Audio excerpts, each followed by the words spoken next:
Ei, Agro, seja muito bem-vindo a mais um episódio do Raízes S.A., o programa Agro dentro dos estúdios Flow, dentro da vertical aqui do Flow S.A., que fala de negócios, de tecnologia, emprego, desenvolvimento. E é claro que o setor que representa quase um terço do PIB não podia ficar de fora, né? Estamos falando de praticamente 20% dos empregos que tem nesse país e 25% da arrecadação tributária. Mas muito além disso, não é só negócio. Para muita gente do Brasil, o agro é história de vida, é a história da família, é o contato com a natureza. Todo mundo tem um pezinho, todo mundo tem raízes no agro.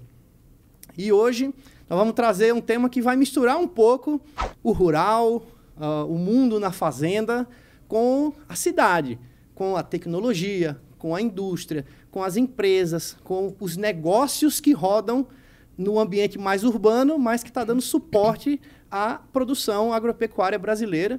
A gente vai falar aqui sobre tecnologia, soluções digitais, um mundo mais moderno, as startups, isso que está aí no entorno do que está chegando a nova geração que está assumindo os negócios no Brasil, né, e no mundo, mas aqui no Brasil com muita força, porque o agro tem muita força e esses negócios têm que chegar e chegaram com muita força.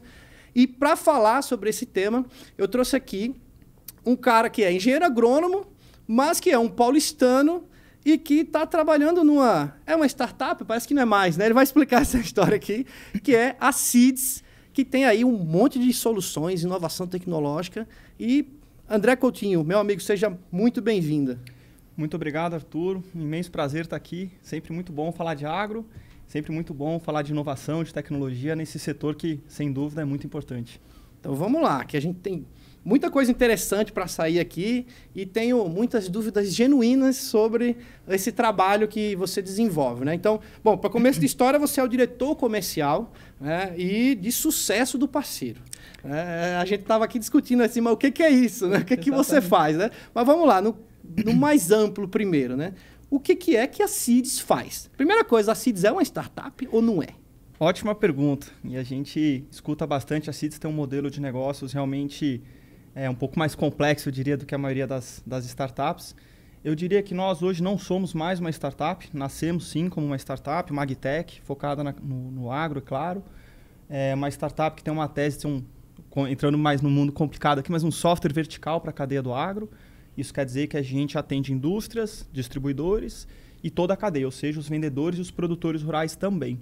Mas hoje não nos consideramos mais uma startup, a gente já está colocando o pé no que é uma empresa. A Seeds já tem, indo para o seu 7º ano, já tem 300 funcionários, um pool grande de clientes, receita grande. Já estamos ali no que seria uma scale-up, ou no jargão que se usa, ou já uma empresa realmente.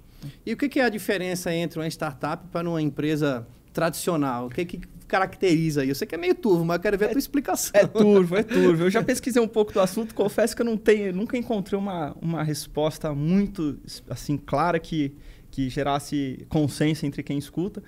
Mas eu penso que em algum momento nesse contínuo, que é você iniciar pequeno, uma startup ágil, com pouca gente, resolvendo uma dor específica de um cliente, e você ser uma empresa madura, com processos bem estabelecidos, com clientes recorrentes, com faturamento mais expressivo, com equipes maiores, etc., em algum momento vira essa chave. Não saberia dizer exatamente, talvez é a rodada do investimento, se é série A, se é série B, se é... Eu honestamente acho que isso não é o mais importante, o que o dicionário diz, o que é uma startup, o que é uma empresa. Para mim é uma percepção clara que os nossos clientes têm, que a nossa equipe tem, que o mercado tem. Todo mundo, quando eu chego hoje nos eventos, fala: a Seeds já não é mais uma startup, a Seeds claramente já é uma empresa. Pronto, para mim é isso que quer dizer ser uma empresa, quando o mercado te percebe como uma empresa. Boa, isso é uma ótima explicação. É isso que vale, a percepção, eu né? Acho que sim, e falam muito sobre a questão da velocidade, né? De ser uma coisa meio experimental, a startup, muito dessa parte de tecnologia, mas na hora que o negócio cresce, ganha corpo, né? Vira robusta e perde esse... Olha, esse é um desafio imenso. É um desafio imenso. Esse é um paradigma que a gente tenta quebrar, que é continuar sendo ágil, continuar sendo dinâmico, continuar com a barriga no balcão, como a gente fala, escutando as dores dos nossos clientes e conseguindo endereçar de uma forma muito dinâmica e, ao mesmo tempo, seguindo processos, seguindo fluxos, para que a empresa não se perca nas dores do próprio crescimento. Não vire um tumulto e não consiga atender bem os clientes, perca a qualidade ou coisas assim. É muito difícil, Arthur, é muito difícil mesmo você sair de ser 30, 40, 50 pessoas, 3, 4 clientes, um produto, para 300 pessoas, faturamento grande, N clientes, vários produtos, portfólio aumenta. Então, alguma gestão, vamos dizer, processos são importantes, mas você não pode permitir que essa burocracia que você instaura mate o motor do crescimento. Não engesse a empresa. Exatamente, exatamente. Muito bem, e aí nesse contexto, então, você pode até me dar um panorama de como é que começa a Seeds e como é que ela chega até aqui, o que virou hoje. Ela começa realmente com a barriga no balcão. Nosso CEO, o Matheus, fundou a empresa, escutando realmente as dores do setor, especialmente da desconexão entre os elos da cadeia do agro, né? Então, a gente tem indústria, distribuição, como comentei, os vendedores, os clientes. E a gente percebeu, o Matheus percebeu, e para mim, já antes de entrar na Seeds também percebia, que existe uma dificuldade de conexão, de digitalização nesse setor, de aproximação da cadeia. Mas isso é muito vago, né? Então, como que a Seeds surgiu? Bom, ela surgiu com os programas de relacionamento para a cadeia. E você pensa, programa de relacionamento, programa de fidelidade, programa assim com a lógica mais simples, tentando explicar de uma forma super simples. O produtor compra um produto, um serviço, e ele ganha um cashback, por exemplo, por essa conduta dele. Aí você fala, poxa, mas isso é muito simples, ou por que isso conecta a cadeia? Isso conecta a cadeia porque a indústria cria esse programa para se aproximar lá da ponta do produtor. Isso passa por uma aproximação com o distribuidor, que tem que ser parte desse programa, porque, afinal de contas, é ele que está vendendo o produto da indústria. Sim. E isso passa por um cashback, um recurso, vamos dizer, que volta para esse produtor e que faz a roda girar e que volta, muitas vezes, para a indústria para fomentar novas compras ou fomentar a aproximação, esse relacionamento.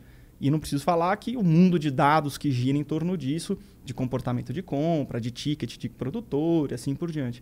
Então, essa foi a origem. E entendendo que havia ali uma dificuldade mesmo da indústria entender o seu cliente final, de se aproximar do distribuidor, que a Seeds surge com esse arcabouço tecnológico que a gente explora aqui ao longo da conversa para aproximar esses elos e tem sido bem sucedida, levando aos próximos passos e novas soluções. E quem são os seus clientes? Quem é o cara que te procura a empresa e fala assim, eu preciso de vocês? Porque, vamos lá, eu sou produtor rural. Como é que você atinge o produtor rural? Que produto que você tem? Perfeito, perfeito. Então, indo da ponta de volta para a cadeia, a gente atende o produtor rural para começo de conversa, dando valor para ele. O produtor, na história da Seeds, a gente acredita muito que ele é o cerne, ele é o centro de tudo. O produtor tem que ganhar dinheiro, ele tem que ser bem sucedido, ele tem que produzir, gerar valor, porque é a partir daí que a cadeia vive. A cadeia não existe... A cadeia existe para servir o produtor, e não o contrário. O produtor não existe para comprar da cadeia. A cadeia existe para servir o produtor. Ele que é o cerne de tudo. Então, aí ele começa na nossa história recebendo esse recurso da indústria, participando dos nossos programas de relacionamento, dos nossos parceiros e, portanto, ganhando recompensas pelas suas compras ou pela sua participação no evento, pela sua conduta. E com isso ele consegue transformar, depois materializar esse recurso em novos produtos, em novas tecnologias para a sua fazenda, muitas vezes até aportando esse recurso uma tecnologia que ele não usaria.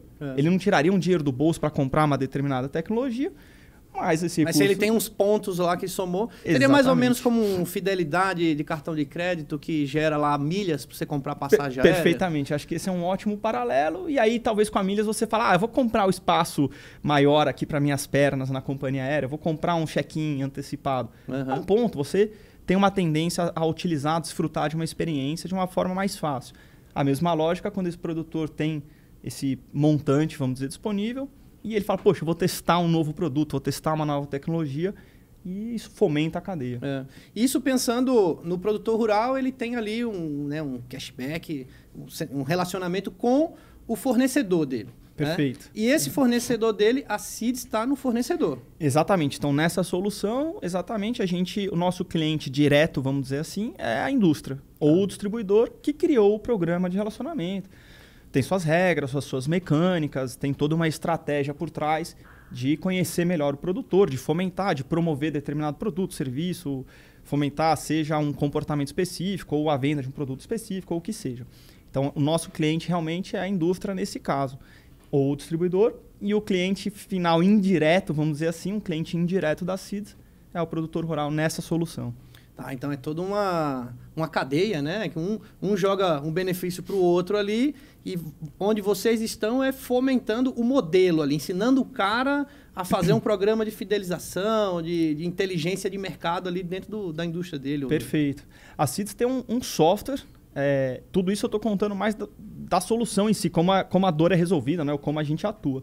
Mas a CISA tem um arcabouço tecnológico muito forte. A gente tem realmente um software, uma plataforma, que é onde a indústria enxerga do lado dela e cria as mecânicas, ela desenha o programa, ela acompanha as telas de inteligência do programa, como está o comportamento, a evolução, o número de cadastro, número de resgate, cadastra um produto para resgate, faz ativação de comunicação, enfim. Tudo isso suportado por um software mesmo, uma empresa de tecnologia.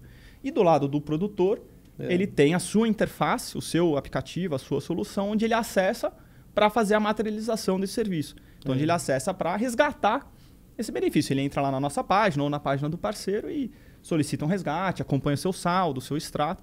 Então, dentro desse universo, tudo isso é suportado por muita tecnologia. Então, já que estamos falando de tecnologia, vamos explicar um pouco mais o que é tecnologia, porque parece que tecnologia, quando a gente fala de startups e tal, parece que é softwares, gerar um software de alguma coisa específica, um programa, um app, né, um aplicativo, alguma coisa assim, mas não é só isso, né? Absolutamente, com certeza não é só isso. E aí é interessante pensar, né, voltando de novo lá para a ponta para o produtor. Mesmo aquele produtor que a gente olha, às vezes, da cidade, fala, esse cara não é sofisticado e tal, ele não usa uma solução, ele não tem um software, ele não contrata uma solução que é percebido como tecnologia, que seria um software, por exemplo, um aplicativo. Esse produtor está usando muitas vezes uma semente que tem muita tecnologia embarcada. E, claro, quem é agrônomo, quem é do meio, sabe o que isso quer dizer, mas talvez o pessoal da cidade não saiba que uma semente leva anos para ser produzida, que tem muito dinheiro envolvido, muita pesquisa, que essa semente pode ter tratamento e ser tratada para ter uma taxa de germinação melhor, para ter uma melhor produtividade. Esse produtor ele compra um defensivo que passa também por 7, 8 anos, no mínimo, ali de estudo, pesquisa, registro, até chegar lá na ponta, no campo, para ser usado com segurança, para garantir eficiência.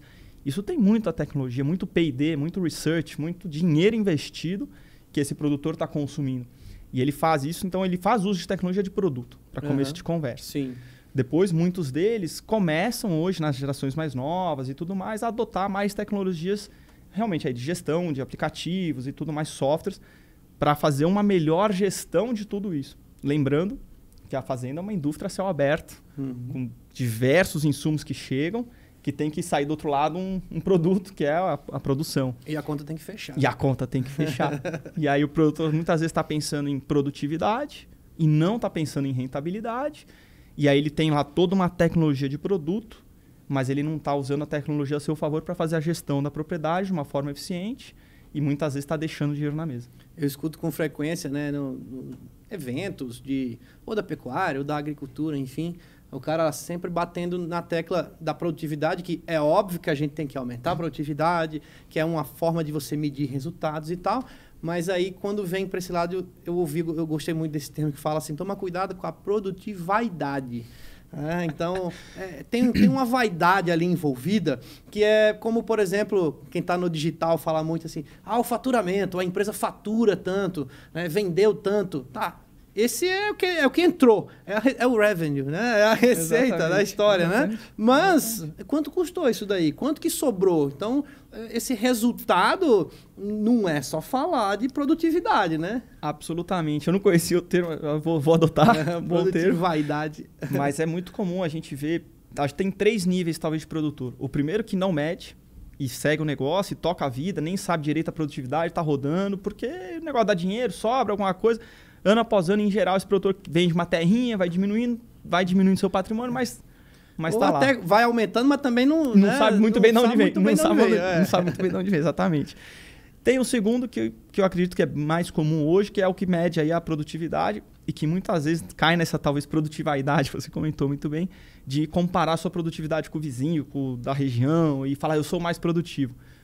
É um passo para a gestão, mas o passo ideal que eu vejo é o terceiro bloco, que é aquele que não se preocupa tanto com a produtividade e se preocupa com o resultado final, o que sobrou no bolso, que é isso que vai permitir ele crescer, reinvestir, comprar mais terra, aumentar a produção e assim por diante. Você falou dessa percepção de que o cara, ao longo do tempo, ele vai ter que vender alguma coisa para pagar a conta, né? E aí, normalmente, o cara que não mede, é muito fácil ele terceirizar a responsabilidade, falar, botar a culpa é minha, eu põe quem eu quiser, né? E, do outro lado, você também vê, isso acontece, já aconteceu várias vezes atendendo consultoria, de que você claramente tem alguém ali que tem um resultado positivo, mas o cara não sabe exatamente como está sendo, então ele acha que ele está tendo prejuízo.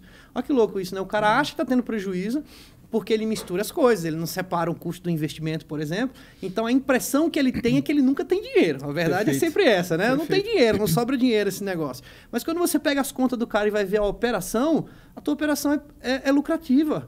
Né? A tua operação deixa dinheiro. O problema é o que você está fazendo com o dinheiro depois daqui. Né? Exatamente, Arthur. É um ponto interessante, entrando até casar isso com uma... Já contando um pouco mais da história da CITES também, além, né, do universo de relacionamento, de fidelidade.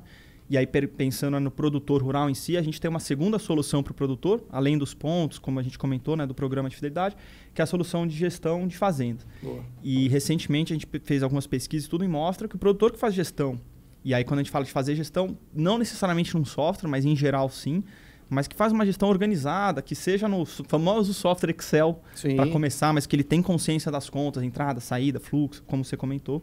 Esse produtor, em geral, ele tem uma rentabilidade 2 dígitos, chega a ser 20%, 30% às vezes maior do que um produtor semelhante, comparável, com as mesmas condições, que não faz gestão. Aquele produtor que adota a gestão, a gente tem também histórico de quem já começou a usar não só a nossa solução, mas que usa soluções de gestão, que a rentabilidade dele aumenta, não necessariamente a produtividade aumenta tanto, mas a rentabilidade aumenta. Sim. Vai comprar um insumo na hora certa, vai entender o valor que ele tem parado no estoque, que isso custa, então vai comprar na hora certa, desembolsar melhor, vai saber vender melhor, vai saber adotar as práticas e vai entender aonde que o sapato está apertando e vai tomar as ações. Quem não mede, não gerencia. Se ele não tem dados, se ele não tem inteligência, como é que ele faz a gestão? Toma decisão. E o cara tem só uma percepção de fluxo de caixa e que ela é muito... ela pode ser enganosa, né? Você tanto pode estar tendo lucro e achar que está ruim porque você não tem dinheiro, porque você não tem caixa, como também você acha que está bem porque está sobrando um dinheirinho ali, mas na verdade você não está crescendo, você não está investindo, você está consumindo o teu dinheiro e levando embora, está sangrando a tua empresa ali, pagando uma vida cara, que não condiz com o negócio. Exatamente. Né? Fluxo de caixa é um perigo, né? Muitas vezes o dinheiro, exatamente, ele está olhando lá, tá com fluxo de caixa, está gastando dinheiro, está viajando, como você falou, ele está consumindo patrimônio e não está percebendo. Sim. Aquele patrimônio, às vezes, bem investido em outro lugar, estaria rendendo mais, estaria gerando um fluxo de caixa ainda melhor, mais seguro e mais sustentável. Ele não estaria queimando patrimônio. Então, é isso, não tem jeito. E qual que é a solução que vocês entregam de software? Você pode falar o nome aqui, aqui é para vender a tua ideia mesmo aqui, tá? O que é que vocês entregam para o produtor rural? Eu vendo muito a ideia mesmo, até antes de falar o nome, porque a gente acredita muito na ideia. Por isso que eu deixo até o nome, estava deixando de lado, porque a gente acredita, eu sou agrônomo, eu estou no meio há muito tempo aqui, realmente, e a gente vê os dados provam, as pesquisas mostram, o histórico mostra. Quem faz gestão tem melhor desempenho, tem melhor rentabilidade, sobrevive mais. Em geral, compra o vizinho, não é comprado pelo vizinho. É o cara que está arrendando, não é o cara que está sendo arrendado. E a nossa solução chama Perfarm, é uma empresa que a gente adquiriu há algum tempo, que a CIS adquiriu. Tive a sorte aí também de conhecer o fundador, o Beto, amigo meu de infância, por coincidência. Companheiro aqui também, que é Beto Sodré. Beto Sodré, conhecido comum também. E grande embaixador aí da gestão também, fomenta muito isso. E a gente então tem essa solução que a gente leva ao mercado para o produtor. E hoje a gente deu uma virada também nessa solução, e já era um plano do Beto, nosso, quando a gente fez a aquisição, de levar essa solução para as indústrias. Então, para os nossos parceiros, para as agroindústrias especialmente, pensando ali uma indústria, vamos dizer, que tem, às vezes, dezenas de milhares de fornecedores, cana, soja, milho, algodão, pastagem, palma, como um parceiro nosso. E ele precisa fazer a gestão da cadeia dos seus fornecedores, que entregam, às vezes, em datas erradas ou sem qualidade, como flutuação. Mais do que isso, seus fornecedores, muitas vezes, por não fazerem gestão, estão em problemas financeiros, enfrentam problemas financeiros, e aí o que acontece? Não entregam o produto na indústria, que depende de receber esse insumo para produzir o seu óleo de palma, por exemplo, para produzir o seu insumo final, o seu produto final. E aí essa indústria passa a levar a nossa solução de gestão, fazer a gestão própria e levar o nosso software de gestão para os seus fornecedores, para otimizar a cadeia. E aí todo mundo ganha. A indústria fica mais rentável, o distribuidor, o fornecedor, né, no caso o fornecedor, o produtor rural que está fornecendo a sua produção passa a ser mais rentável, a cadeia fica mais sustentável, pode inclusive se dar o luxo de olhar mais para práticas sustentáveis porque tem dinheiro para investir e assim por diante. Que legal, né? Porque é uma visão, né? Eu gosto muito desse pensamento sobre depois que o negócio está funcionando, parece até óbvio, né? Fala, ó, que legal, é óbvio que isso ia funcionar, né? Mas lá atrás, quando você vem com a ideia, é tão difícil de ver o horizonte, né? De dizer assim, pô, isso dá certo, isso não dá. E vocês atacaram ali o mercado pensando numa sinergia, né? Não é uma coisa só de um lado. Eu não estou só jogando na indústria, não estou só jogando no produtor rural, eu estou fazendo os dois ganharem mutuamente e isso... absolutamente. Todo mundo ganha, né? Todo mundo ganha. A nossa grande missão é conectar quem alimenta o mundo. No final do dia é exatamente isso. E não adianta você... Um elo, de novo, né? Eu sempre reforço, o produtor está ao cerne, ele que tem que ganhar mas os outros elos têm que sobreviver e tem que ser, vamos dizer, rentáveis também. Porque uma indústria rentável, boa, vai desenvolver novas tecnologias, novas soluções para levar para o produtor.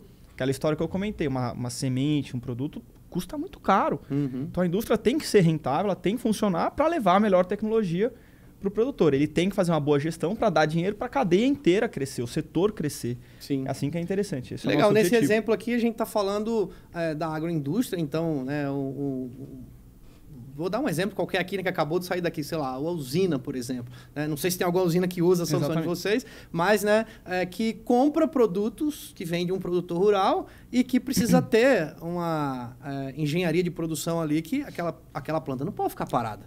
Né? Um dia que isso aqui está parado, quanto custa isso? Porque faltou o produto, que a matéria-prima não chegou aqui. Né? Então, você pegou um elo aqui. Vamos pegar o outro elo aqui para a gente entender qual é a tua solução na prática. Né?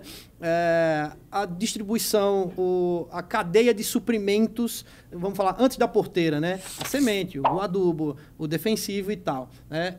Qual é a solução que vocês entregam para essa turma? Excelente. Por acaso, essa é uma cadeia que eu conheço da minha vida até pregressa, quando eu era consultor. E trabalhei com as grandes usinas todas. Conheço muito bem a dor que é a usina parada por falta de cana. E aí isso custa muito caro. Sim. E a falta... Muitas vezes tem até algum planejamento e tudo mais, mas dá errado, não funciona, a usina para e custa uma fortuna. E do outro lado, o distribuidor, o fornecedor de cana, o produtor, que não tem um bom relacionamento com a indústria, gostaria de ter um relacionamento melhor. Então, como que a gente atua aqui? É justamente nessa conexão desses elos. Como a gente leva para a usina, nesse caso, nossa solução, no caso chama Seeds Conecta, que é uma solução de gestão para os seus produtores rurais. Então, a usina vai poder enxergar, vou dar um exemplo bem lúdico aqui, bem simples. Abre o mapa, vê todas as suas fazendas de fornecedores, atuais e potenciais fornecedores, no raio de atuação. Começa a avaliar o desempenho deles de uma forma ainda de cima, imagem de satélite, etc. E começa a fazer uma conexão com esse produtor, levar para ele, seja via um programa de... Aí entra a beleza da união das soluções. Um programa de relacionamento com fornecedores. Por exemplo, poxa, o fornecedor de cana que entregar na data certa, e é uma briga nas usinas, não sei se vocês discutiram isso, qual que é a data de entrega, se não é, a época boa, a época ruim, o ATR alto, tem umas tecnicidades aí. Então, qual que é a data boa de entrega? Qual que é a qualidade da cana? Cana não é tudo igual. Cana tem teor de açúcar, cana tem teor de impureza, tem uma série de outros fatores. Tem o teor de umidade e assim por diante. Então, poxa, se o produtor entrega uma cana boa, de uma qualidade boa, na data bem combinada, é bom para a indústria, é bom para o produtor. Se a indústria faz mais dinheiro, ela vai pagar melhor pela cana desse produtor lá na frente. Garante que ele tem para quem vender a cana, tem segurança. Então, poxa, se ela pode distribuir, de repente, um cashback, um valor para esse produtor, ter um portal de relacionamento, que esse produtor pode entrar, ver como é que está o saldo dele na usina, ver como é que está o recebível dele, ver como é que foi a qualidade da cana dele entregue, ganhar um valor financeiro por uma qualidade melhor, por exemplo, e depois resgatar, vamos dizer, num serviço de gestão, num serviço agronômico da usina, num evento, em alguma coisa, isso gira a roda, é bom para todo mundo. E de um outro lado, se a usina leva para ele uma solução de gestão, esse produtor tem mais chances de produzir uma cana boa, produzir uma cana melhor e entregar um produto de mais qualidade e ser bonificado por isso. Então é aí que a gente atua, tentando conectar esses dois elos mesmo. Eu tinha visto algo sobre soluções de comercialização, uma inteligência de mercado para vendedores, né? De uma forma geral. O que eu quero puxar disso daí? Nós estamos numa época aí, né, de baixa das commodities, né? Soja baixou, milho baixou, gado baixou e tal. E aí, para a indústria, né, de suprimento, deve estar muito desafiador. Né? Então, até para dar bem um exemplo aqui, a gente está aqui em busca de parcerias e tal, não sei o que lá. Aí estava tudo indo bem até o ano passado. Quando virou o ano, os caras, no começo do ano, falaram, primeiro tri foi muito ruim, nós não vamos poder investir, vamos ter que cortar verba aqui, o marketing é a primeira verba que os caras cortam, né? Vai ficando para trás e tal. Então, nessa hora o cara tem que espremer, tirar leite de pedra, né? E aí vem com gestão comercial, né? Como é que vocês atacam aí na gestão comercial? Perfeito. Acho que da mesma forma a gestão é o tema comum aqui nas nossas soluções, realmente. Sim. Se o produtor tem que ganhar dinheiro, se o relacionamento tem que fazer girar a roda e tudo mais, não poderia ser diferente na indústria que está vendendo. Não só aquela que está comprando o produto, mas aquela que está vendendo o defensivo, o insumo, a semente, fertilizante. Não vou repetir aqui para ser redundante nem chorar aqui as pitangas, mas o cenário está muito duro mesmo. Sim. O cenário está super desafiador no agro, não só o preço das commodities, mas o preço dos insumos base para a construção dos outros insumos. O mercado está passando uma reviravolta e a gestão é importante. Como que a gente tem atuado e ajudado os nossos parceiros? Aí tem duas frentes. Uma que é na gestão comercial mais ampla, ou seja, ajudar os nossos parceiros, indústrias e distribuidores, nesse caso, a encontrarem as melhores oportunidades comerciais. Então, de novo, pensando num exemplo bem básico, abre o mapa, vê todas as fazendas do Brasil mapeadas, potencial de cada uma delas, e ajudá-los a ser eficiente na alocação da sua força de vendas.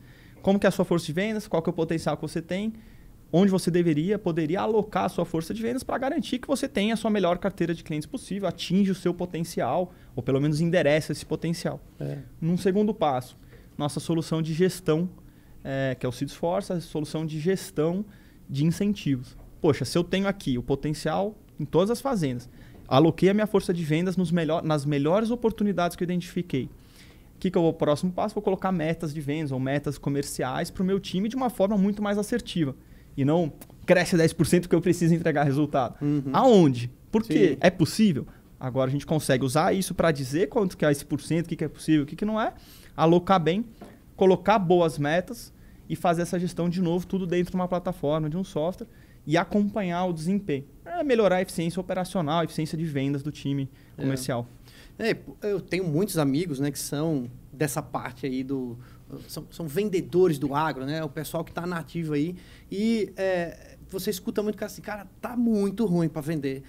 E a gente sabe do lado de cá, como produtor, como consultor e tal, sabe que realmente, quando o cara tá podendo apertar a torneira ali, ele tá apertando, porque o faturamento do cara caiu e às vezes até a produção dele caiu, né? Essa é uma combinação um pouco histórica do que está acontecendo agora nos grãos, né? Que você tem uma combinação de baixa produtividade com queda de preço. É o pior cenário que existe. Insumo mais caro. E o insumo mais caro, né? Então, muitas vezes você tem uma queda da produtividade, mas o preço sobe. Então, dá uma equiparada, como por exemplo o café. O café, ele teve uma perda de produtividade esse ano por questões climáticas e tal, mas o preço do café está nas alturas, está nas máximas históricas. Então, um pelo outro ficou bom o negócio, né?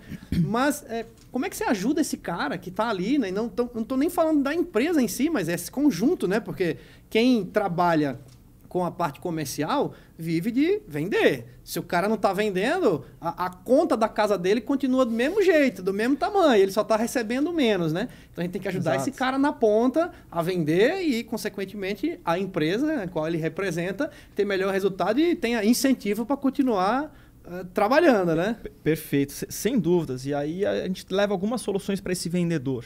Então, em primeiro lugar, acho que essa eficiência, pensando na empresa e tudo mais, ajuda muito a vida dele. Um vendedor que sabe, acorda de manhã e sabe as suas melhores oportunidades comerciais, sabe para onde tem que ir, que fazenda deveria visitar, o potencial que tem em cada uma, vai ter uma eficiência com certeza muito maior do que aquele que está no caderninho, anotou, perdeu o caderninho, não sabe quem que era o cliente, não lembra, às vezes come bola e esquece de passar num cliente, perde um pedido e tudo mais. E visitar a fazenda é um negócio dolorido, né? Não sei se você já teve essa oportunidade de bater em porteira. Quantas porteiradas na cara e quantas viagens erradas, né? Dirigir 50 quilômetros lá para frente e descobrir que não era aqui, descobrir que o cara não está aqui, enfim, né? Exatamente. O tempo consumido é muito grande, né? Imagina esse vendedor, ao invés de ir lá no escuro, bater lá na porteira, ele sai de casa sabendo qual é o melhor potencial, sabendo que esse cliente ele vendeu na data X do ano passado, portanto essa é uma boa data para ele vender, que é a janela, já tem o contato do cara, já tem o potencial, e mais do que tudo, aí entrando na próxima solução, próxima ferramenta que a gente tem para ele tem dois incentivos. Primeiro que é o financeiro dele mesmo, se ele sabe que se ele vender, ele bate meta, ganha ponto e tudo mais, mas ele tem o programa de relacionamento para usar. Então ele vai lá bater na fazenda do Arthur e falar: Arthur, vim aqui te trazer uma boa notícia. Sabia que você tem aqui um cascalho lá que você ganhou no programa? e que esse cascalho aqui eu posso te ajudar aqui, vamos fazer uma compra e eu vou te trazer aqui uma nova tecnologia, um novo serviço, alguma coisa que você pode pagar com essa moeda CIDS que você tem em carteira. Então eu dou para ele um argumento de venda. Ninguém, se você receber uma visita de um vendedor, chegar para você falando que você tem dinheiro para gastar, é bom, né? Facilita a vida. Então essa é a ideia realmente. O vendedor, ele alavancar o outro programa, o programa de relacionamento que ele tem com o produtor, para ter um argumento de venda melhor, para poder encaixar uma solução, melhorar a oferta que ele está levando para esse produtor, que já chegou nele de uma forma mais assertiva. Realmente melhorar essa eficiência da cadeia de novo como um todo. E você falou que, quando a gente estava conversando antes, sobre algo de inteligência de território. É essa a solução? Como é que é isso daí? A primeira parte da gestão, o agro ele tem uma peculiaridade muito interessante. Quando a gente pensa em inteligência comercial no setor de uma forma geral, é uma lista de potenciais indústrias, lista de clientes, ou lista de, enfim, de empresas que você vai endereçar o seu vendedor, vai sair na rua e vai bater nas portas. Vamos dizer que você vende um produto para farmácia. Você vai sair em São Paulo e vai vender de farmácia em farmácia. Muito bem, é o famoso pastinha, né? Quando a gente está pensando no agro, é 50 km para cá, 100 km para lá, 200 para lá. É muito difícil. Então... Você chega lá na porteira, tem um cadeado e não tem ninguém. Exato. Como é que faz? Não tem internet, não tem telefone. Se você abrir a porteira e entrar, meio perigoso. Eu não recomendo ninguém fazer isso. Não recomendo. Então, como que a gente ajuda nisso? O quesito territorial, o quesito geoespacial, ele é absolutamente crucial na cadeia do agro. Quando ele abre um mapa, não é só 50 km. A fazenda, a entrada, às vezes, é numa vicinal de terra que não está mapeada. Então, quando você olha de cima, consegue fazer um bom planejamento, entendendo o seu raio de atuação, que às vezes é 50, 100, 200 quilômetros, o que seja, quais são realmente as grandes fazendas, onde que elas estão. Mais do que isso, o que elas estão plantando? Já plantaram? Já colheram? Está em plantio ou não está? Isso muda. A época que o cara planta, ele consome uma coisa, quando ele está colhendo, ele consome outra, o insumo é diferente, a abordagem é diferente. Não adianta ir lá bater na porta se você não sabe o que ele está fazendo naquele momento. Ele pode não querer te receber, o cadeado está trancado. Então, essa é a ideia. Você ter essa geoespacialidade, esse conceito geoespacial para ajudar, dar uma inteligência muito maior para esse vendedor. Lá na fazenda eu tinha uma prática, né? Porque, de fato, as pessoas realmente vão, né, bater na porteira lá e tentar achar alguém para vender. Tem muita gente no começo ali querendo formar seus clientes, sua carteira de cliente e tal, e o cara às vezes sai meio recém-formado ali, não conhece muita gente, e ele vai, mete a cara e a coragem. Então, eu acho louvável a coragem de ir lá bater na porta das pessoas e oferecer coisas e tal. E muitas vezes o cara tá ali um certo despreparo, né, para como que você abre essa porteira, né? E aí eu tinha essa prática de falar assim, ó, se o cara chegar aqui na porteira e ele não sabe o meu nome, ele veio aqui e falou assim, eu quero falar com o gerente, não me chama, porque eu não estou sabendo que esse cara está aqui. E ele não vai me pegar de surpresa aqui. Então não me chama, fala que eu estou lá em cima, que eu vou voltar mais tarde. Pega o telefone dele, pega o cartão, que se for do meu interesse, eu vou ligar para ele. Mas às vezes, você chegava lá e por algum motivo o cara tava lá na porta te esperando há não sei quantas horas, o cara tava ali determinado, e eu sempre fiz muita questão de atender todo mundo, porque eu entendo que ele tá tentando vender o peixe dele, ele tem conta para pagar. Então tem muita gente que é grosseiro, né? Fala, some daqui, né? Não quero vendedor aqui. Acho que eu já vi até placa na internet que o cara põe na frente assim, ó, né? Exatamente. Não, vai embora, né? Vendedores não são bem-vindos. Vendedor, né? Vai embora, não quero ninguém aqui não, né? Mas eu falava, se o cara chegar aqui falando o meu nome, aí você já pode mandar o cara esperar, porque provavelmente eu tenho alguma coisa a ver com isso, né?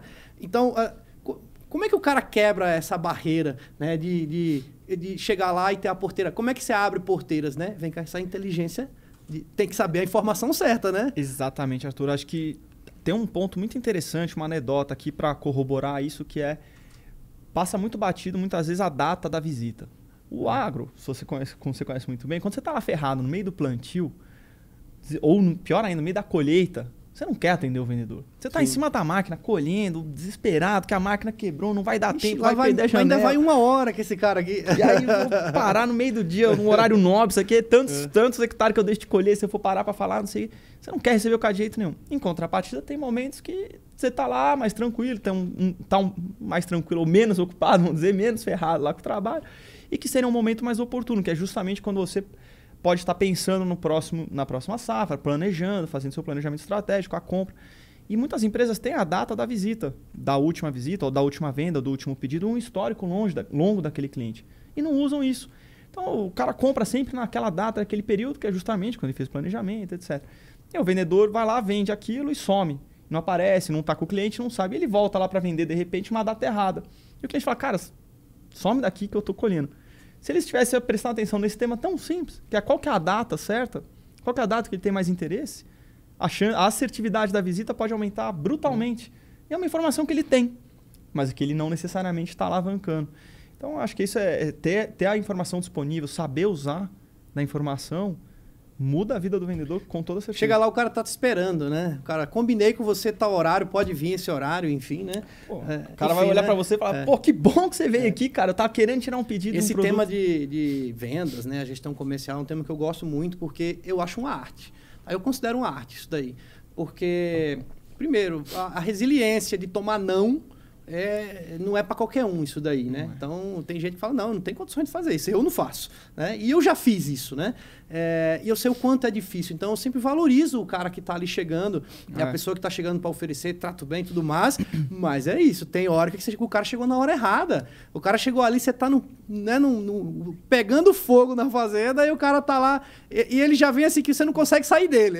Já vem com um roteiro de pergunta que você fala, bicho, essa hora não. Aí tem uma coisa que nem a tecnologia ajuda, que é o cara saber ali não ser inconveniente e ser assertivo. Mas que não tem jeito, né? Quanto mais preparado ele tá, quanto mais ele fez a lição de casa, igual você falou, sabe o nome do cara, sabe o tamanho do cara, entende, sabe o que ele tá plantando, não sabe? Até para vencer as objeções fica mais fácil. E já chega e fala assim, pô, Arthur, não quero tomar muito teu tempo, porque eu sei que você tá ocupado, você deve estar na época da tua colheita aqui, sei que você já tirou um pedido com a gente no ano passado de tal produto, queria te falar que você tem determinados pontos aqui em carteira, esse volume, tem uma solução legal que pode te ajudar naquele campo que você tem lá. Cara, muda a conversa completamente. Sim. Arthur, deixa eu te vender um negócio. Você começa a te perguntar um beabá lá, aquele basicão. Você deve olhar pro cara e falar, pelo amor de Deus, deixa eu voltar pra minha colhedora. Como é que eu consigo sair dessa? Como é que eu saio dessa? Então, acho que isso muda completamente, né? Muito bom. E aí, cara, puxando aqui pro final do nosso papo aqui, né, assim que aqui dá pra gente abrir, destrinchar bastante, dá pra falar mais uma hora aqui sobre indústria, sobre distribuição, sobre como que a gente aplica gestão dentro de uma propriedade rural, dentro da agroindústria, dentro da indústria de suprimentos. É assunto que eu adoro isso aqui. Se a gente abrir uma cerveja aqui e sentar para conversar, a gente vai até amanhã aqui facilmente, só contando caos aqui, né? Contando caos e falando o que aconteceu. Mas eu venho para a parte final aqui, eu gosto de falar sobre o profissional, sobre o André que está aqui e não necessariamente sobre a empresa. Né? Óbvio que se o André está na empresa hoje e tem o seu trabalho, faz todo sentido também, mas o CPF que está por trás disso. Né? Então, a gente está falando de um cara que é nascido, criado na cidade de São Paulo, né? Que hoje mora em Indaiatuba, né? Exatamente. É um cara urbano, mas que virou engenheiro agrônomo e que trabalha no agro, mas que é um agro, vamos falar assim, muito mais dentro do escritório ou dentro das empresas do que na produção agropecuária. E eu gosto de entender essa nuance, né? De como é esse caminho, porque tem muito jovem aqui que está assistindo e o cara fica ali meio sem horizonte, às vezes. Gente que está se formando agora e não faz ideia do que caminho que tem que seguir para chegar em algum lugar. Ou gente que nem fazia ideia que tinha esse tipo de emprego. Que dava para trabalhar nesse lugar, fazer o que você faz, né? Como é que você faz? Como é que é essa história do André, um cara paulistano que vira engenheiro agrônomo e depois diretor comercial da soluções tecnológicas, digitalização. Bom, o André, eu comecei a vida, sempre gostei muito do campo. Meus pais tinham casa em Indaiatuba, não chega a ser bem um campo, mas tinha ali um espaço, um quintal legal. Eu tenho as raízes no agro, tenho família que tem histórico de fazendas, foi família de produção, de café e tudo mais. Hoje eu tenho um tio produtor de teca, de gado e assim por diante. Teca? Aonde? No Mato Grosso? No Mato Grosso, no Pará. E eu já migrando para soja, para gado e tudo mais. Infelizmente para nós não chegou nenhum quintalzinho, não sobrou nada das fazendas da família, mas chegou a tradição, chegou o amor, acho que o carinho pelo meio rural. Eu sempre gostei muito e acho que a gente tem que desmistificar o que é o agro, né? O agrônomo. O agrônomo, talvez ainda tem muita gente que percebe isso. Um agrônomo é quem vai vender defensivo ou quem vai fazer prescrição dentro de uma fazenda, né? E fazer recomendação agronômica numa fazenda. Claro, isso é muito nobre, é uma parte da agronomia. Agora, tem um agrônomo de escritório. E eu vejo pela minha turma, e que não é menos nobre. Tem um amigo formado aqui, trabalha em banco, vários deles, na verdade, formaram comigo. Amigo tem corretora. O agrônomo é um profissional muito versátil. É uma engenharia, a gente tem que lembrar disso. Sim. É um profissional muito versátil, com um estudo muito amplo da cadeia, e que depois ele vai se especializar na pecuária, enfim, na soja, no escritório, e tem muitos que vão para a área comercial. Eu sempre gostei, e também um histórico familiar, de consultoria. Meu avô teve uma das primeiras consultorias de marketing do Brasil, e eu gostava muito disso, eu queria muito ser consultor. Seu avô tinha consultoria de marketing? Consultoria de marketing. Então era para frente, velho. Muito. Não, realmente escreveu livro de marketing, criou vários conceitos muito interessantes. Foi realmente uma inspiração e acabei indo fazer agronomia, mas já sempre pensando nisso, em como unir esse universo. Acabei saindo, me formei, trabalhei um pouquinho no terceiro setor. Achei que era muito novo para fazer lobby. Gostaria um dia de voltar mais para frente, para esse meio, poder influenciar políticas e tudo mais.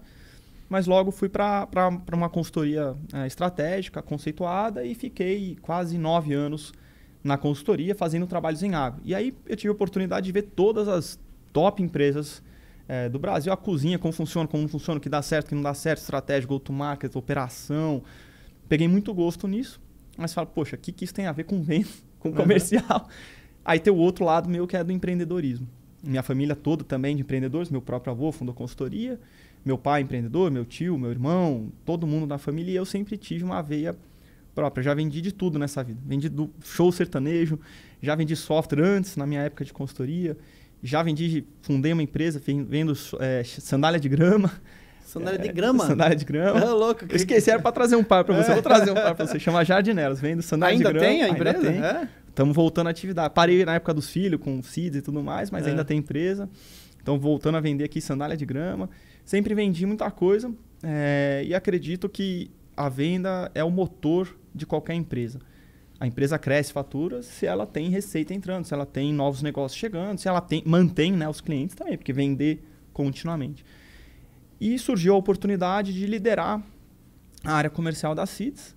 E eu acredito que toda essa minha bagagem tanto de um lado, experiência de consultor, mas de uma experiência de, vamos dizer, empreendedor, e essa experiência comercial foram muito complementares para a minha vaga lá, para a minha posição hoje lá, e venho liderando essa área desde então. Acabei assumindo a área de sucesso do parceiro, depois a área de marketplace, a área de serviços, assumi novas diretorias. O time, entrei, tinha 0 pessoas, hoje tem 100 pessoas na área, o negócio cresceu pra caramba. A empresa tem 300 pessoas, na época tinha acho que 60. Passamos por 3 aquisições, em rodada de investimento, o portfólio cresceu pra caramba de soluções. Foi uma jornada muito interessante, mas acredito que muito embasada realmente nesse histórico, nessas fundações que eu tinha antes. E a consultoria, sem dúvida, que eu tive a oportunidade, foi uma escola muito importante. Legal. Até citamos aqui a Perfarm e o Beto Sodré. E há 2 anos atrás, quando eu o conheci, eu estava lembrando isso no meio do papo aqui, a gente estava conversando lá, tivemos umas 2 reuniões, Beto virá aqui com certeza, né? É um dos caras que eu sei que tem que vir aqui, e a gente estava conversando sobre... Acho que foi até quando acabou o evento que eu conheci lá, gostei dele, falei, pô, esse cara bacana, fui trocar uma ideia com ele. E aí lá no final ele falou assim, gente, eu tenho 40 vagas em aberto hoje para a empresa. Tá? Por favor, me ajudem. Tipo, ele estava no evento lá, no final da palestra, ele falou isso para todo mundo, né? Quem souber aí e tal, tá com os contatos e tal. E eu mandei para ele, falei, cara, é isso mesmo, né? Como assim? Será que você errou na conta, né? Ele falou, não, tenho 40 vagas em aberto. Eu até divulguei no Instagram na época, assim. Eu falei assim, gente, tem 40 vagas em aberto para trabalhar aqui. Aí tinha lá os pré-requisitos ali, mais ou menos. Se eu não me engano, era em Vinhedo. Acho que Vinhedo, exatamente, né? Em Vinhedo, tal, não sei o que lá. E tinha lá as especificações, né? E eu postei isso no dia, tal, não sei o que. Então, assim, porra, como assim? Parece que não tem emprego, parece que tá tudo, não tem oportunidade para ninguém e tal. E o cara me dá assim, eu tenho 40 vagas. E aí, lembrando agora que você falou assim, o negócio que tinha 0 e hoje tem 100 pessoas, né? Então, o desafio de preencher essas vagas com essa nova geração, com essa galera que entende dos 2 universos, porque se você entender só de tecnologia, você tampa metade do buraco, mas se você não entender do agro, você fica com o outro fica um buraco sobrando, né? Como é o seu desafio? O que você acredita como é que a gente soluciona essa questão? Olha, Arthur, essa é a pergunta de $1 milhão.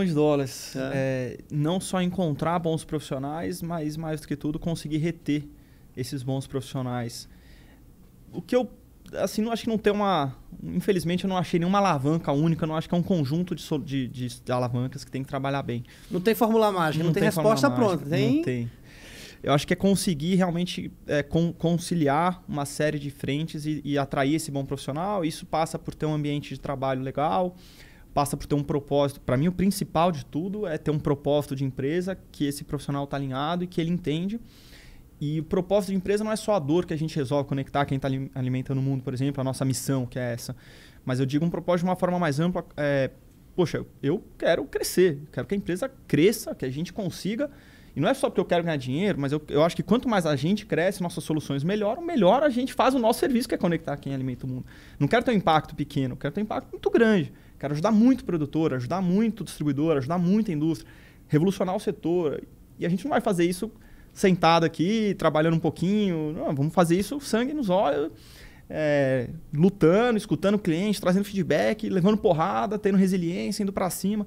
Então, buscar um profissional que pensa assim, que tem essa vontade de crescer, que entende o propósito da empresa, gosta disso, mas ao mesmo tempo a gente conseguir remunerar ele de acordo, porque também um profissional desse bom, bem treinado, vai querer ganhar bem, quer participar do bolo. A gente tem que conseguir crescer o bolo para dar uma fatia melhor para ele e fazer tudo isso ao mesmo tempo, crescendo nessa velocidade, é muito difícil. Aí o profissional às vezes se frustra, ou ele vem e está feliz, mas a empresa não cresceu, não consegue distribuir. Ou ele vai para o mercado, aí começa a performar bem aqui, o que acontece? Vem as multi, vem os caras, faz uma oferta. Sim. Olha, é difícil. E por fim, acho que um grande ponto importante é a gente tentar, dentro das nossas capacidades, ser uma boa inspiração, um bom líder, e realmente ser muito transparente com a turma e tudo mais, e ouvir, da mesma forma que a gente ouve os nossos clientes, barriga no balcão e tenta mexer o nosso negócio para atender bem os nossos clientes, resolver as dores reais que eles têm, a gente tem, como líder, que ouvir o nosso time e entender o que a gente pode fazer para que ele seja feliz, se desenvolva, cresça e tudo mais. Mas resposta longa, vaga, é difícil, mas pensar uma coisa só. Falou muita coisa que é isso que o jovem precisa entender, essa visão, né, do que precisa para chegar lá, né? E quando você está falando, se tivesse uma resposta mágica para as coisas, era fácil demais, né? Era bom, pois né? Tem o que a gente usa lá, o se usa muito, que são 5S, né? Sangue, suor, saliva e sola de sapato. No final do dia, fazer força, ser resiliente, ir para cima, é faca na caveira, não tem jeito. Pois é, aí vê só, você está numa posição hoje, né, de diretoria de uma empresa, de uma grande empresa que tem resultados e está crescendo, vai ser maior ainda e tal. E com certeza isso só vem porque você assume riscos e assume responsabilidades, né? Você está com um rojão na mão, segurando ali e tem que segurar ele aí, segura ele aí, né? Aí a minha pergunta é assim, cara, você podia fazer algo mais tranquilo da vida. Você podia não estar fazendo isso, você podia arrumar ali um emprego mais tranquilo ali, agrônomo, tal, não sei o quê. Por que você faz isso? Esses dias até escutei uma frase interessante, que a zona de conforto é uma zona muito perigosa. Eu acredito que eu gosto muito, sempre tive o exemplo dentro de casa de ir para cima, de força, de garra, de querer realmente, produzir, gerar valor, muito, muito importante. Talvez a própria escola da consultoria, de gerar valor para os nossos clientes, muito importante. De deixar legado e assim por diante. Então, eu sempre tive esse sangue empreendedor, eu sempre quis ser dono de algo, fazer algo, mudar o mundo, aquele sonho de jovem, e eu tenho, acho que essa energia ainda muito forte dentro de mim. Ao mesmo tempo, eu tenho conta para pagar, eu tenho 2 filhos, eu não posso também. Então, baita do incentivo, né? Baita do incentivo dos dois lados. Primeiro, para você começar ao longo do tempo, o apetite a risco, você tem que dosar esse apetite a risco, sim, porque agora tem mais responsabilidade. E de um outro lado, um excelente incentivador, um motivador para levantar cedo e ir para cima e batalhar, porque agora tem mais um motivo para dar certo, para gerar valor, que é pagar as contas e poder dar uma vida boa para minha família e tudo mais. E aí vamos lá, né? Que um dia, né, você vai ser a recordação da tua família. Você tem filhos, então a tua história vai continuar. Então os filhos terão filhos e aí para baixo isso aí, né, cresce em progressão geométrica, assim esperamos, né? E um dia a tua família vai lembrar de você, né? Você vai ser, assim como todos nós, uma foto na parede. O que você acha que você vai ser lembrado pelo quê que a turma vai falar? Quando falar de você... Essa é uma pergunta profunda mesmo, Arthur, e eu penso muito nisso até antes do programa, é algo que norteia muito a minha vida, esse raciocínio, esse panorama de qual que é o legado que eu vou gerar, o que as pessoas vão pensar e tudo mais, como que eu vou ser lembrado, né? Que marca que eu vou deixar nesse planeta. E para mim é muito assim, o que eu gostaria muito, seria muito feliz se eu fosse lembrado como eu lembro dos meus avós, pessoas de muito valor, pessoas que valorizavam muito a família, realmente com valores inabaláveis, em especial uma integridade inabalável. E acho que em soma isso, eu penso que meus filhos já vão hoje lá ver o papai trabalhar no escritório, vão trabalhar junto comigo, levam lá, teclam no computador, escrevem no quadro branco, enfim, brincam lá no escritório e já estão acostumados. Papai vai trabalhar, despedir hoje, papai vai viajar, vai trabalhar, vai para reunião, me vem no call, vídeo, etc. Eu acredito, espero que eles lembrem de mim como alguém realmente muito determinado, com persistência. Resiliência, talvez um conceito que eles ainda não entendem, que são novos, mas resiliente e que cuida da família. E aí, quando eu falo família estendida, os amigos, essa família mais estendida, amigos próximos de vida, e que com essa persistência fez tudo o que pôde para conquistar os objetivos sem nunca sair da sua integridade, sem nunca perder a integridade. Se eu for lembrado assim, acho que eu deixei um bom legado. Muito bom, e assim será, né? Assim esperamos. Amém. Muito bom. André, como é que a gente acha o trabalho seu, da CIDS, enfim, deixa aí as tuas redes sociais, o site, sei lá. Obrigado, legal. Bom, a CIDS está presente, CIDS, SEEDZ.ag. Lá tem todas a porta de entrada para o universo da CIDS. A CIDS também, SEEDZ, está presente no Instagram e nas outras mídias sociais. Basta uma busca rápida, vai encontrar. Tem muito material legal, fala muito mais desse mundo complexo aí que a gente tem, das vários serviços, soluções. Para você que é produtor, para você que é vendedor, para você que é distribuidor e para você que é indústria. Basta acessar lá, vai ter muita informação, coisa legal. Bate um papo, pode me buscar também, sempre disponível. Adoro conversar sobre os temas aqui hoje debatidos, sobre a CIDS e, enfim, estou sempre de portas abertas também. Muito bom, cara. Parabéns pelo seu trabalho. Muito obrigado pela horinha na agenda. A gente sabe que é corrido para conseguir fazer isso acontecer e espero que a gente possa ter outras oportunidades de bater um papo, falar mais sobre esse assunto, falar mais sobre qualquer outra coisa, porque ainda tem muita coisa pela frente, né? Sem dúvida, conta comigo. Uma grande honra, um privilégio participar aqui do programa, poder falar de agro, de tecnologia, desses assuntos que a gente gosta tanto em companhia tão agradável. Muito obrigado. Bom, muito bom. Valeu, André. E você que ficou até aqui, meu amigo, muito obrigado. Tenho certeza que você saiu com mais conhecimento do que você entrou, porque alguma coisa que foi novo que você ouviu. E se você gostou, você sabe que tem que retribuir. Obrigado. Você tem que ir lá no botão do curtir, você tem que se inscrever no canal, compartilhar. Se for no YouTube, você manda o vídeo pro povo. Mas se for no Spotify, você pode mandar, mas fala o seguinte, você põe na caminhonete para ouvir.